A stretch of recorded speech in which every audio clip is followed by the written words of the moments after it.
की।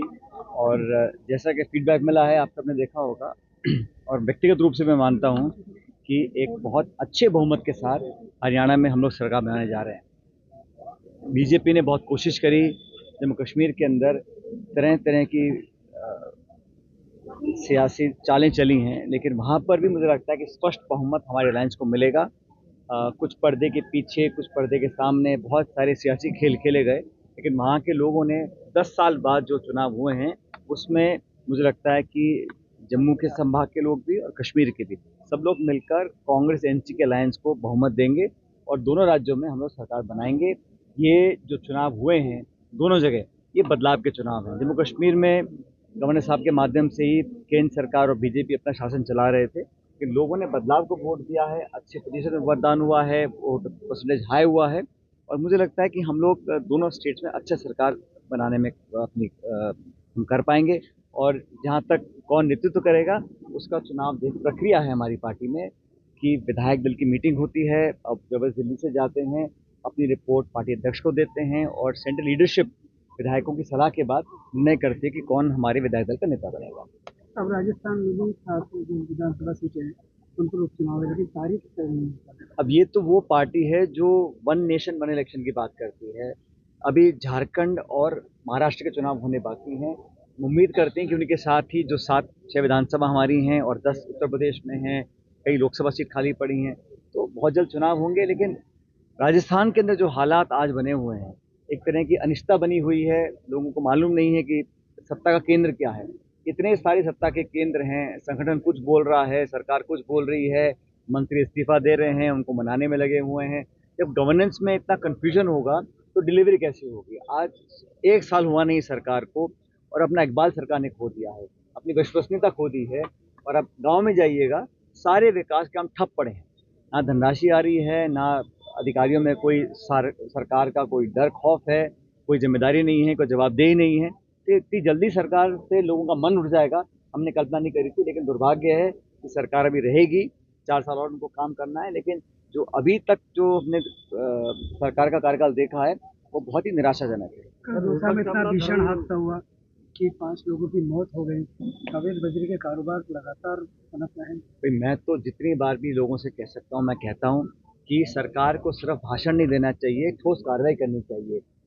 जो लोग कानून तोड़ते हैं, चाहे वो शराब माफिया है, बदरी माफिया, उन पर कार्रवाई करनी चाहिए। और कोई व्यक्ति भी हो, किसी विचारधारा का हो, किसी दल का हो, किसी नेता से जुड़ा हो, अधिकारी हो, अगर कार्रवाई नहीं करेंगे तो इस प्रकार लगातार इस प्रकार के घटना बढ़ती रहेंगी।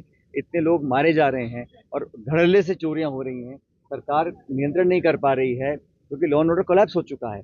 अब बच्चियों के साथ शोषण हो, बलात्कार हो, दुष्कर्म हो, दलितों आदिवासियों के साथ जो हो रहा है हम देख रहे हैं। और बदरी माफिया इतना हावी हो चुका है कि लोगों की तरफ सरेआम वो लोग लूटपाट मचा रहे हैं, लोगों की जानें जा रही हैं, सरकार हाथ ज्यादा के बैठी हुई है। प्रधानमंत्री मोदी का आज मुख्यमंत्री से लेकर प्रधानमंत्री तक का सफर 30 साल का पूरा हो गया। किस तरह देखते हैं?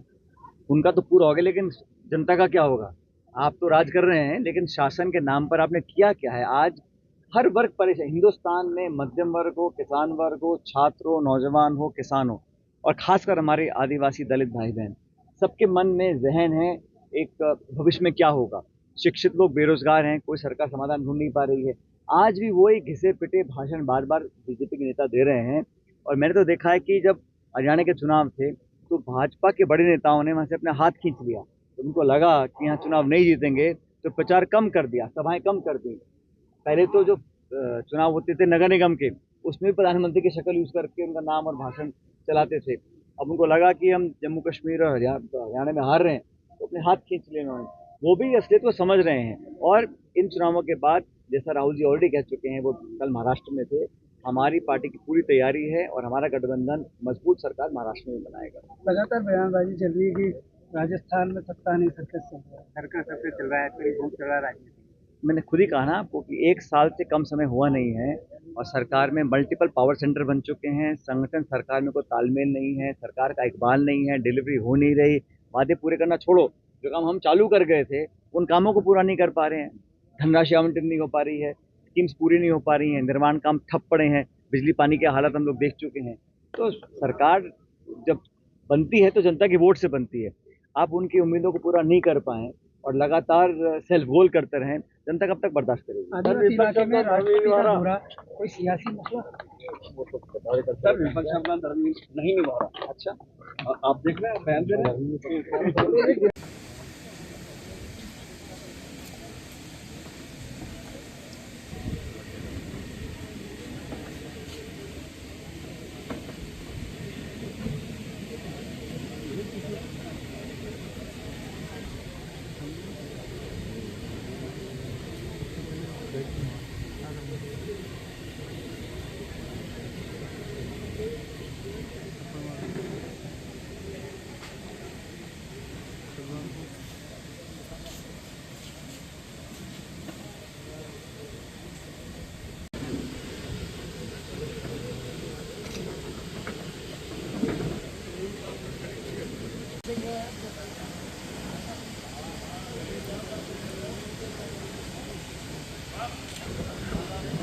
प्रधान